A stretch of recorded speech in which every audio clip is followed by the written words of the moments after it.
Parties. For 10 years of my life, I could not go to a party without being terrified. Yes, here was me, who had worked in Ibiza for the largest and wildest weekly party in Europe, unable to step into a room full of happy people holding wine glasses without having a panic attack. Shortly after I became published and was worried that I would soon be dropped, I felt obligated to attend a literary Christmas party. I was sober, as I was still petrified of alcohol, and I headed into a room and instantly fell out of my depth, as famous brainy people, Zadie Smith, David Baddiel, Graham Swift, seemed to be everywhere, with their famous brainy faces totally in their element. Of course, it is never easy walking into a room full of people. There's that awkward moment of hovering around, like a serious lonely molecule, while everyone else is in their tight little circles, all laughter and conversation. I stood in the middle of the room, looking for someone I knew for reasons other than that they were famous, and couldn't see anyone. I held my glass of sparkling mineral water. I was too scared of caffeine and sugar to have anything else, and tried to think my discomfort made me a genius. After all, Keats and Beethoven and Charlotte Bronte hated parties. But then I realized there were probably millions of historical non-geniuses who also hated them too. For a couple of seconds, I kind of accidentally locked eyes with Zadie Smith. She turned away. She was clearly thinking I was a weirdo. The queen of literature thinks I am a weirdo. 191 years before this party, and only a couple of miles away, Keats had sat down to write a letter to his friend, Richard Woodhouse.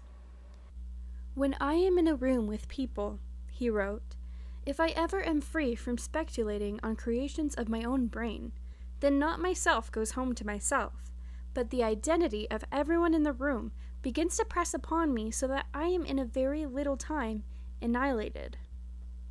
As I stood there, and those bubbles of carbon dioxide rose in my glass, I felt a kind of annihilation. I began to be not entirely sure I was there at all, and I felt floaty. This was it, a relapse. Weeks, maybe months of depression awaited me. Breathe, I told myself. Just breathe. I needed Andrea. The air was getting thinner.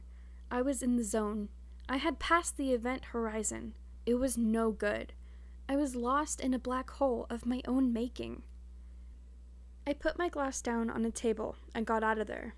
I left a coat in the cloakroom that could still be there for all I know. I stepped into the London night and ran back the short distance to the cafe where Andrea, my eternal savior, waited for me. "What's the matter?" she asked me. "I thought you were going to be an hour." "I couldn't. I needed to get out of there." "Well, you were out. How do you feel?" I thought about this. How do I feel? Like an idiot, obviously. But also, my panic attack had gone. In the old days, my panic attacks didn't just go. They simply morphed into more panic attacks, breaking me down like an army until depression could come in and colonize my head. But no, I was feeling quite normal again. A normal person who was allergic to parties. I had wanted to die in the party, but not literally. Really, I had just wanted to escape the room. But I at least had walked into the room in the first place. That itself was progress. A year later, I would be better enough to not only go to the party, but to travel there on my own. Sometimes, on the rocky, windy path of recovery, what feels like failure can be a step forward. #Reasons to stay alive. I asked some people online who have experience of depression, anxiety, or suicidal thoughts. What keeps you going? These were their reasons to stay alive. Person number 1 says friends, family, acceptance, sharing, knowing the black dog will leave eventually. Person number 2 says very simply my children. They didn't ask to be born to a mom who at times struggles to keep it together. Person number 3 says yoga. Couldn't be without it. Person number 4 says realizing it was okay to be ill and that there were no quick fixes. Person number 5 says the hole you leave is bigger than the pain you suffer by being. Person number 6 says to spite yourself for those intermittent spiteless days and moments that you are HD quality wonderful as a result. Person number 7 says there are moments and days when the fog lifts. Those times are glorious. Person number 8 says, my reasons to stay alive? The future, the undiscovered country, to find and meet other people who appreciate corny Star Trek references. Person number 9 says the days start lengthening after December 21st, something to cling to in the dark times. Person number 10 says my only reason to stay alive is my best friend. Person number 11 says because even though I'm in constant pain, I have the most supportive people around me and the best books to read. Person number 12 says I still haven't seen Iceland, where my ashes will be scattered. Person number 13 says to spite cancer, bipolar, and all the other things trying to kill me young. Person number 14 says the surgeons worked so hard to give me a future that I deserve to have. Person number 15 says since the other option isn't flexible. Person number 16 says I'm weird and optimistic depressive. Even when it's really bad, I still believe it can be better. Person number 17 says I'm comforted by maintaining habits. It allows me a little control. Person number 18 says the uncertain future. It may cause anxiety, but it is also like a book that is really hard to predict. Person number 19 says not everyone thinks you're as much of a waste of space as you do when in the depths of depression. Trust others. Person number 20 says music. Person number 21 says Sunday mornings. Person number 22 says bacon rolls.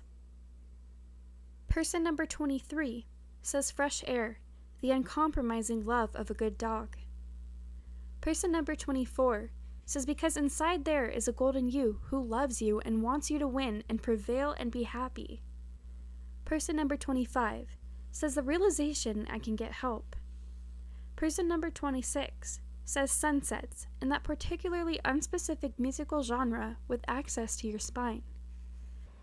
Person number 27 says the brother I look after. This is one of the main reasons I remain a carer. He's my lighthouse in the storm. Person number 28 says possibilities, overcoming the next challenge, soccer. Person number 29 says suicide may lead to my friends and family becoming depressed. I would never wish depression on anyone. Person number 30 says everything passes. Joy follows pain. Warmth melts the ice. Person number 31 says my last depression was a severe postnatal.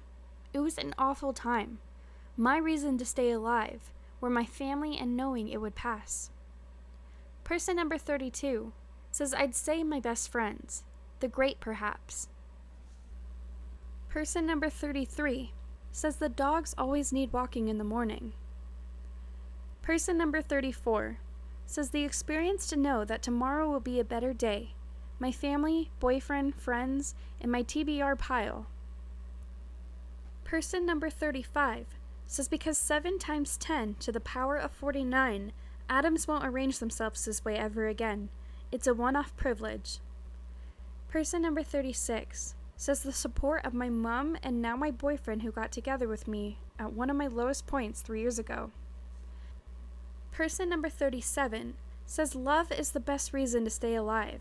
Self-love, love for other people, love of life, and noticing the good. Person number 38 says some days it's as simple as blue skies and sunshine, or the cuteness and reward from my pet chinchilla.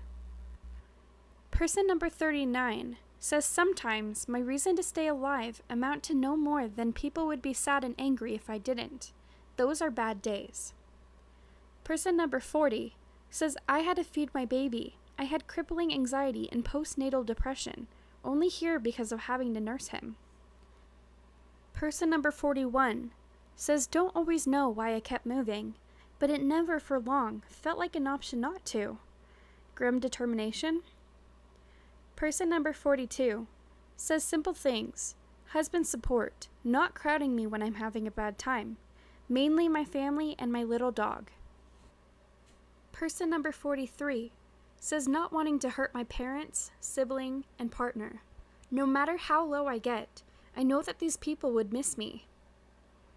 Person number 44 says my reason to stay alive include picturing my cat's little face if I wasn't there, my mom and sister, and all the books I really want to read.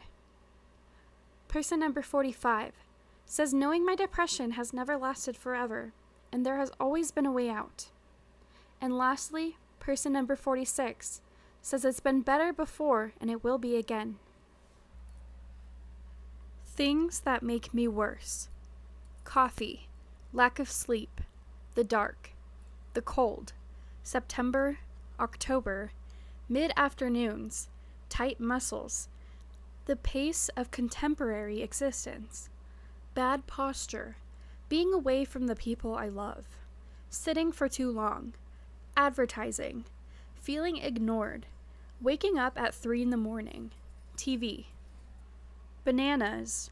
I am not sure about this one. It is probably a coincidence. Alcohol. Facebook, sometimes. Twitter, sometimes. Deadlines. Editing. Difficult decisions. Which socks to wear. Getting physically ill. Thinking I am feeling depressed. The most vicious of circles. Not drinking enough water. Checking my Amazon ranking. Checking other writers' Amazon rankings. Walking into a social function on my own. Train travel. Hotel rooms. Being alone. Things that sometimes make me better. Mindfulness. Running. Yoga. Summer. Sleep. Slow breathing. Being around people I love. Reading Emily Dickinson poems. Reading some of Gran Green's The Power and the Glory. Writing. Eating well. Long baths or showers. 80s movies. Listening to music. Facebook, sometimes. Twitter, sometimes. Going for a long walk. Noble deeds and hot baths. From Dodie Smith. Making burritos. Light skies and walls. Reading Keats' letters. Do you not see how necessary a world of pains and troubles is to school an intelligence and make it a soul? The bank of bad days. Large rooms. Doing something selfless. The smell of bread. Wearing clean clothes. Come on, I'm a writer. This is rarer than you think. Thinking I have things that work for me. Knowing that other things work for other people. Absorbing myself into something. Knowing that someone else may read these words and that just maybe the pain I felt wasn't for nothing. Being. Put your ear down next to your soul and listen hard. By Anne Sexton. In praise of thin skins. I have thin skin. I think this is part and parcel of depression and anxiety. Or to be precise, being a person quite likely to get depression and anxiety. I also think that I will never fully get over my breakdown 14 years ago. If the stone falls hard enough, the ripples last a lifetime. I have gone from never feeling happy to feeling happy, or at last somewhere in the ballpark, most of the time. So I am lucky, but I have blips. Either blips when I am genuinely depressed or anxious, or blips caused by me fighting the onset of depression or anxiety by doing something stupid. Getting excessively drunk and coming home at 5 a.m. after losing my wallet and having to plead with taxi drivers to take me home. But generally, day to day, I don't fight it. I accept things more. This is who I am. And besides, fighting it actually makes it worse. The trick is to befriend depression and anxiety. To be thankful for them, because then you can deal with them a whole lot better. And the way I have befriended them is by thanking them for my thin skin. Sure, without a thin skin, I would have never known those terrible days of nothingness. Those days of either panic or intense bone-scorching lethargy. The days of self-hate or drowning under invisible waves. I sometimes felt, in my self-pity, too fragile for a world of speed and right angles and noise. I love Jonathan Rottenberg's evolutionary theory of depression, that it is to do with being unable to adapt to the present. An ancient mood system has collided with a highly novel operating environment created by a remarkable species. But would I go along to a magical mind spa and ask for a skin-thickening treatment? Probably not. You need to feel life's terror to feel its wonder. And I feel it today, actually right now, on what could seem like quite a gray, overcast afternoon. I feel the sheer, unfathomable marvel that is this strange life we have, here on Earth, the 7 billion of us, clustered in our towns and cities on this pale blue dot of a planet, spending our allotted 30,000 days as best as we can, in a glorious insignificance. I like to feel the force of that miracle. I like to burrow deep into this life and explore it through the magic of words and the magic of human beings, and the magic of peanut butter sandwiches. And I am glad to feel every tumultuous second of it. And glad for the fact that when I walk into the vast room with all the Tintorettos in it in the National Gallery, my skin literally tingles and my heart palpitates. And I am glad for the synesthesia that means when I read Emily Dickinson or Mark Twain, my mind feels actual warmth from those old American words. Feeling. That is what it is about. People place so much value on thought, but feeling is as essential. I want to read books that make me laugh and cry and fear and hope and punch the air in triumph. I want a book to hug me or grab me by the scruff of my neck. I don't even mind if it punches me in the gut, because we are here to feel. I want life. I want to read it and write it and feel it and live it. I want, for as much of the time as possible, in this blink of an eye existence we have, to feel all that can be felt. I hate depression. I am scared of it. Terrified, in fact. But at the same time, it has made me who I am. And if, for me, it is the price of feeling life, it's a price always worth paying. I am satisfied just to be.